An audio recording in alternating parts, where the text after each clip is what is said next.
Fala investidores, fala investidoras, como que vocês estão? Hoje eu vou falar aqui para vocês uma comparação que eu fiz entre os dois fundos imobiliários mais acessíveis do mercado. De um lado o MXRF e de outro lado TORD11. E aí, quem que leva melhor? Antes de mais nada, já se inscreva aqui no canal porque agora você vai conhecer e entender tudo sobre esses fundos imobiliários, onde eles investem, do que eles vivem, o que eles fazem, como se alimentam. Sim, você vai conhecer tudo sobre esses fundos imobiliários mais baratos do mercado.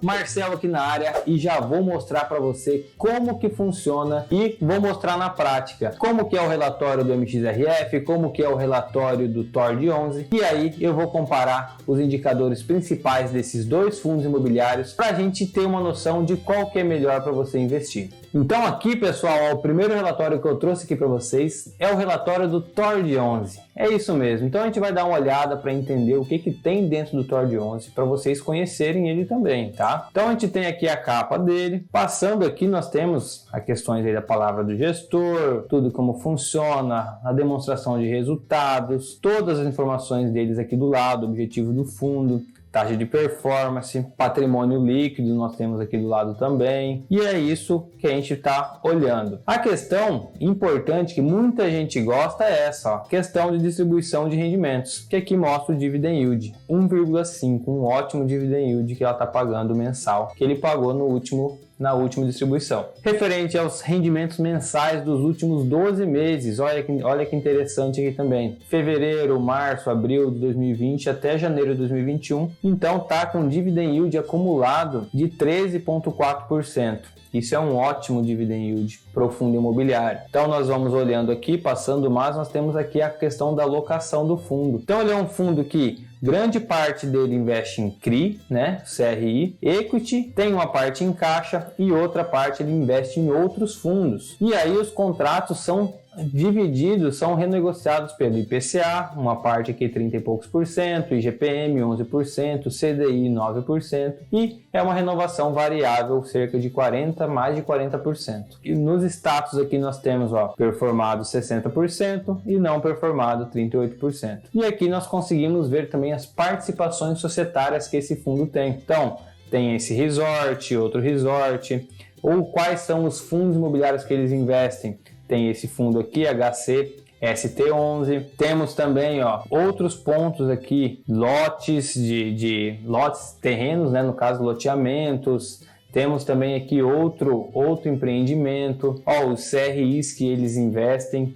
Tem aqui GPK, Ferrasa, vários outros também. Então nós conseguimos ver que ele é um fundo com bastante aplicações. Olha, a gente pode ver que ele é um fundo um pouco recente. Ele começou no dia 30 de agosto de 2019. Então isso traz que ele é um fundo um pouco maior risco. Por quê? Porque ele é um fundo um pouco mais novo. Ele não tem tanto tempo, o poder do tempo que mostra essa performance do fundo. Mas é um fundo que tem bons ativos em carteira, está pagando ótimo dividend yield. E ele mostra também que no histórico de rendimento, o dividendo por cota, a gente consegue ver também que no histórico, desde o lançamento dele, ele apenas no mês de março que não pagou dividendo. No restante dos meses, ele sempre pagou dividendo, um dividendo bom, um dividend yield acima, o menor dividend yield dele foi 0,8 e o maior dividend yield aí na casa de 1,5. Então, é um fundo contém um pouco maior de risco. Por quê? Porque ele tem na parte aí de CRI, ele é um fundo de papel. Então nós podemos ver que o TORD aqui, ele é também um fundo bem porta de entrada, porque o valor da cota está na casa aí de 11, 12 reais, tá? Então esse é o histórico da performance dele. Então são fundos que têm o valor da cota razoavelmente barato. Então muita gente usa esses fundos imobiliários como uma porta de entrada nos fundos imobiliários propriamente dito, que muitos deles são maiores, custam mais do que 100 reais. Outro caso, a gente pode citar o MXRF. O MXRF também é um fundo mais tradicional, também dessa parte é um fundo de papel, um fundo mais híbrido também, porque ele investe em outros tipos de segmento, porém ele também é a porta de entrada, porque ele sempre está na casa aí de 10, 11 reais e agora a gente vai entender o que tem dentro do MXRF para você entender de uma vez por todas, tá? Então esse é o relatório do MXRF que eu estou mostrando aqui para vocês e aqui nós vamos ter as informações. Então, ó, ele é um fundo, né?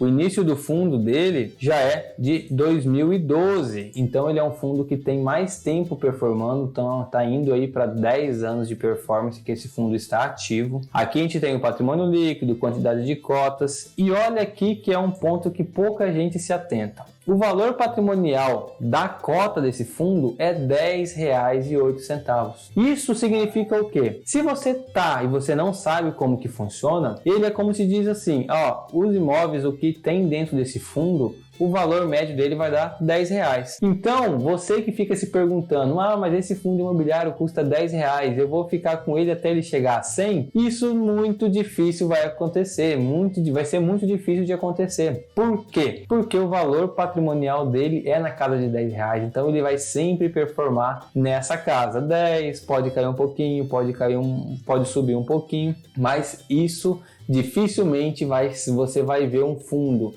que tem um valor patrimonial na casa de R$10, ter o valor da cota dele em R$100, tá? Então aqui nós temos toda a parte do demonstrativo de resultado também desse fundo imobiliário, as tributações. Passando aqui nós temos, olha que legal, a evolução do valor da cota. Então você pode ver que aqui em azul é o valor de mercado da cota, em azul mais claro o valor patrimonial da cota e as barrinhas cinza é o volume médio diário de negociações. Então aqui por esse gráfico você consegue ver o que eu falei aqui. O valor patrimonial da cota ele vai se mantendo e o valor de mercado da cota ele sempre vai performar próximo ao valor patrimonial da cota. Então, se o valor da cota dele é R$10, dificilmente ele vai chegar a 20, 25, 30 ou 100.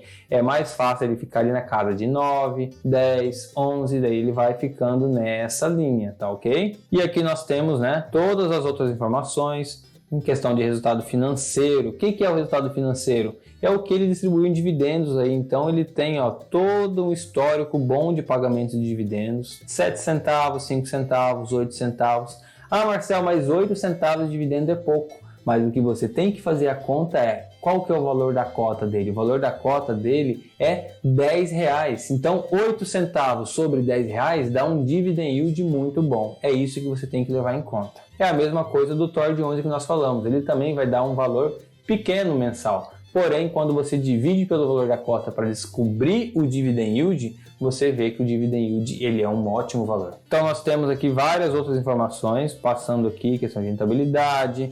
Nós temos aqui, ó, a evolução dele, né, do valor de mercado. Se a gente reaplicasse os dividendos, ó, então a gente já vê um gráfico que ele tem uma tendência de evolução, isso é muito importante. E aqui nós começamos a ver o portfólio também. Então nós vimos lá o do TOR 11, onde ele investe, então você viu que o TOR 11 ele é até bem diversificado. Já o MXRF, olha a diferença, ele tem um CRI, 78% na carteira dele está em CRI. E aí ele tem uma parte aqui para permutas financeiras, 5% em caixa e ele investe em outros fundos 3,9%. Você entendeu que basicamente é quase que o mesmo tipo de portfólio do TORD para o MXRF. Porém o TORD tem uma diversificação um pouco melhor. Continuando aqui, os fundos de investimento imobiliário que o MXRF faz parte, então ele tem o XPCI, o HBRH, KNCR, BRCR, DMAC. Então ele tem esses fundos imobiliários que eles investem também e também tem os CRIs. Os CRIs, eles têm vários CRIs aqui que mostram e aqui é um interessante, ó. Então ele tem CRIs indexado ao CDI, IPCA, IGPM, pré-fixado. Então tudo isso está dentro da carteira do MXRF. E olha aqui que legal. Então aqui está mostrando a diversificação desses CRIs que ele tem em carteira. Então tem parte que está em CDI, IPCA, IGPM, pré-fixado. Isso mostra e outros que estão aqui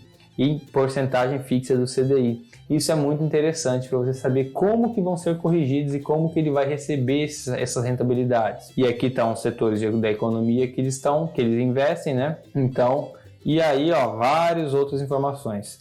Partes de vencimentos, ó. Então ele tem pouca coisa que vence em 2021, alguma coisinha em 2022, 2023, mas o grande ponto dele vence de 2028 para frente. Isso é muito importante olhar em um fundo imobiliário também. Por quê? Porque se ele tem contratos longos, mostra que esse poder de recebimento dele vai se manter por muito tempo. Isso dá segurança para o investidor. Continuando, nós temos mais informações aqui, é um relatório bem completo. Você viu a diferença? No TORD, o relatório é apenas 7 páginas. O MXRF, nós estamos falando de um relatório de 28 páginas. É muita informação que tem. E aqui você consegue ver toda a lista dos CRIs que ele tem. Então, data, a emissão, quantidade de cotas, volume, a duração, a data de aquisição, vários outros tipos, né, de investimento que ele tem. Então, periodicidade mensal, trimestral. Então, vários empreendimentos fazem parte do MXRF, ó. Todos os ativos. Olha, vários outros aqui. Então, olha o tanto de informação que tem dentro do relatório do MXRF. E vamos continuando, ó. Olha, várias mesmo. Composição de carteira, mais ativos. Então, é um relatório bem completo mesmo do MXRF. Vale a pena você entender o que tem dentro. Aqui tem mais ativos ainda, ó. Código, devedor e a Tecnisa, setor, garantias, ó, tem o rating. Então tem várias informações. Aqui eu vou passando para você dar uma entendida e você acompanhar o tamanho desse relatório. Temos aqui também as permutas, ó, como que estão as permutas. Então, início da obra e aí quando vem o repasse, ou seja, o que seria essa permuta? Ele tem o valor e ele empresta o dinheiro, vamos dizer assim, para quem queira construir e fazer o desenvolvimento imobiliário. E aí, após vão executando as vendas desses imóveis, ele vai recebendo essa rentabilidade. Então, várias informações aqui também sobre permutas. Olha aqui todo o fluxo de caixa das permutas. E aqui nós temos também os imóveis que fazem parte da carteira do MXRF. Então, ó, em questão de permuta imobiliária, ó, teve esse empreendimento, esse outro empreendimento aqui, tudo em questão de permuta imobiliária. Ó que legal. Então, foram empreendimentos que eles financiaram e teve a venda depois e eles receberam essa rentabilização. Então tem aqui, ó, porcentagem de vendas 99%, 97%, 36%. Então vários prédios, vários empreendimentos, ó, Campos do Jordão, São Paulo. Então vários empreendimentos também. Então um relatório bem completo mesmo. Você que tem dúvida como que funciona, olha o tanto de informação que você tem para estudar sobre o seu fundo imobiliário. E aqui nós temos aqui, ó, mais as questões de novas emissões de cotas, tem todos os passo a passos, todas as emissões. Então um relatório bem completo do MXRF. Então você viu aqui já o quão completo que está o relatório do MXRF e o relatório do TORD 11. Então são dois fundos de entrada. Agora eu vou comparar os dois, mostrando aqui no site, mostrando os principais indicadores de cada um deles, para a gente definir qual que é melhor, qual que é pior. Se você já está gostando aqui do conteúdo, todo esse nível de conteúdo, já se inscreve aqui no canal, já ativa o sininho para você não perder os próximos vídeos, que agora eu vou mostrar para você o site comparativo dos principais indicadores do TORD 11 e do MXRF. Então agora eu estou aqui no comparativo desses principais indicadores fundamentalistas para você entender um pouco na prática como que você vai analisar e como que você olha os indicadores. Então você já viu o relatório do MXRF, já viu o relatório do TORD 11, já entendeu o que compõe esse fundo, como que ele está estruturado. E agora, como que a gente vai olhar?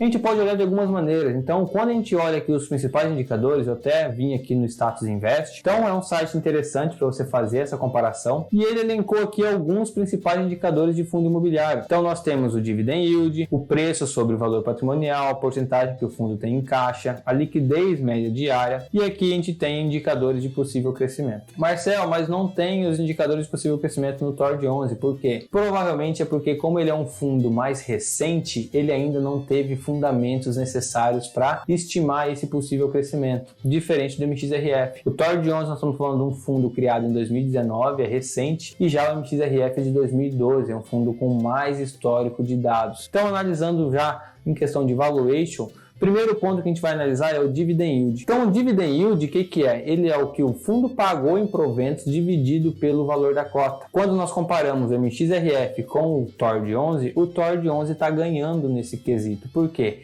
Ele está com um Dividend Yield de 9,24% ao ano, só em dividendos, enquanto o MXRF está em 8,08% em dividendos. Isso é um número muito bom, principalmente quando a gente compara com o ponto que a taxa Selic está em 2%, então ele está pagando muito mais do que a taxa Selic. E aqui é um indicador que a gente vai olhar o quê? Preço sobre o valor patrimonial. Nós vamos ver qual deles dois está mais caro. Então muita gente olha, Marcel, mas o TOR de 11 está 11,70 e o MXRF está 10,64. O MXRF, será que realmente ele também está mais barato? Você não vai olhar só o preço da cota, você tem que olhar se, referente ao patrimônio desse fundo, se ele está barato mesmo ou não. E nesse quesito, o MXRF está levando a vantagem, porque o preço sobre o valor patrimonial dele está menor do que o TOR de 11, 1,06 comparado a 1,10. Quando a gente olha em porcentagem em caixa, que é o que vai dar segurança para o fundo, segurança para o acionista, para saber o que esse fundo tem em caixa para pagar os meus rendimentos, mais uma vez a gente consegue ver o que? O MXRF está com 10% dele em caixa, enquanto o TOR de 11 está com 16% em caixa. O que isso significa? Quando ele está com dinheiro em caixa, ele mostra que esse dinheiro não está aplicado, então basicamente isso aí não vai dar rendimento. Então é interessante que o fundo tenha valor aplicado em imóveis, em empreendimentos, para que isso gere rendimento para gerar os dividendos mensais. Então o MXRF está com um valor menor em caixa, então mostra que ele está mais investido. Já a liquidez média diária mostra a quantidade de negociações que tem no dia, e o MXRF tem muito mais negociações que o TOR de 11. Até por questões de tempo de vida do MXRF, o pessoal confia mais no MXRF do que no TOR de 11, que ainda é um fundo recente. E isso mostra o quê? O TOR de 11 ainda é um fundo mais arriscado do que o MXRF. Em contrapartida, ele está pagando um maior dividendo. Então, a análise que você tem que fazer é o seguinte: você está preparado para correr um pouco mais de risco? Você vai correr um pouco mais de risco? O retorno tem que também ter um pouco maior.